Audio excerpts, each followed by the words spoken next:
आमले मीठी महुरिया ए बाबा, आमले मीठी महुरिया ए बाबा, यारे बाबा लागी गइले मधुवन कोच सजन, लोगवा घेरी अइले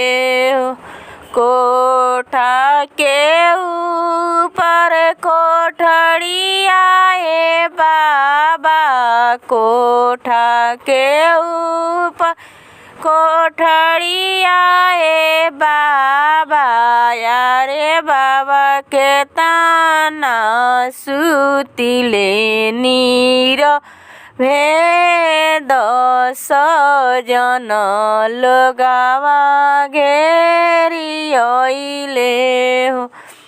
कुछु सुतिले कुछु जागिल हो बेटी, कुछु सुतिले कुछु जागिल हो बेटी, अरे बेटी कुछु दहेजवा के सोच सजन,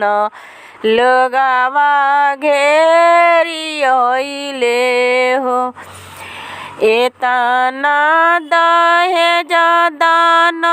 कोइनी हो बेटी, एतना दहेज दान कोइनी हो बेटी, अरे बेटी मुँह से दामाद नहीं बोले सजन, लोगवा घेरी अइले हो सोने के चूड़िया बनाए में बाबा, सोने के चूड़िया बनाए में बाबा, यारे बाबा देई देवे छिनर के बेटा के हाथे सजन, लोगवा घेरी अइले हो अरे बाबा देई दे में छिनर के बेटा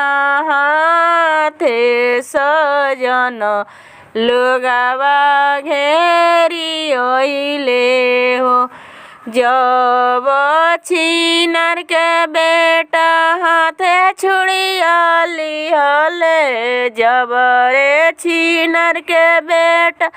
हाथे छुड़िया लिहले, अरे बाबा निहुरी निहुरी करे पर नाम सजन, लोगवा घेरी अइले हो अरे बाबा निहुरी निहुरी करे पड़े नाम सजन, लोगवा घेरी अइले हो।